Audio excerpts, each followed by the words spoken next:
بسم اللہ الرحمن الرحیم۔ السلام علیکم۔ ایک مرتبہ اللہ کے کسی ولی سے ایسی خطا سرزد ہو گئی کہ اس نے سوچا کہ میں اللہ کی بارگاہ الہی میں حاضر رہنے کے قابل ہی نہیں رہا۔ اس خیال سے وہ مسجد حجرہ چھوڑ کر کہیں چلا گیا۔ کسی شہر کی ایک گلی میں اس نے ایک منظر دیکھا۔ ماں نے اپنے بچے کو کسی غلطی پر مارا اور گھر سے نکال دیا۔ بچہ بیچارہ گھر کی دہلیز پر ہی بیٹھ گیا اور بیٹھا بیٹھا سو گیا۔ کافی دیر کے بعد ماں نے اندر سے دروازہ کھولا تو بچہ اندر کی طرف گر گیا۔ ماں نے اسے اٹھا کر گلے سے لگا لیا۔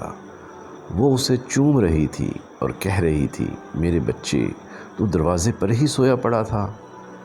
بڑے شہر میں میرے بچے کا اپنی ماں کے سوا کوئی نہ تھا جس کے ہاں روٹ کر چلا جاتا۔ تیری کوئی خالہ پھوپھی ہوتی تو اس کے ہاں چلا جاتا۔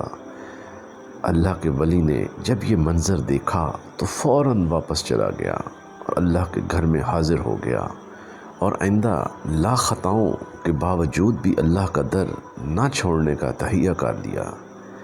اللہ تعالیٰ اپنے بندوں سے ان کی ماؤں سے بھی زیادہ محبت کرتا ہے۔ بندے کی ہر خطا کے بعد اس کی توبہ کا منتظر رہتا ہے۔ جب بندہ توبہ کرتا ہے تو اللہ کریم آدھی بار بھی بے رخی نہیں فرماتا۔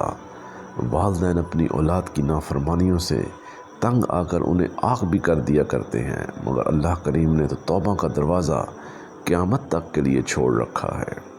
وہ ایسا عفو و کریم ہے کہ معاف کرتے کرتے تھکتا نہیں، بالآخر گناہ گار خطا کار کو ہی کہنا پڑتا ہے۔ بڑی دور پہنچے جفا کرتے کرتے، انہیں ساتھ پایا وفا کرتے کرتے۔ ابھی تک انہیں کچھ بھی پرواہ نہیں تھی، ہم ہی تھک گئے تھے خطا کرتے کرتے۔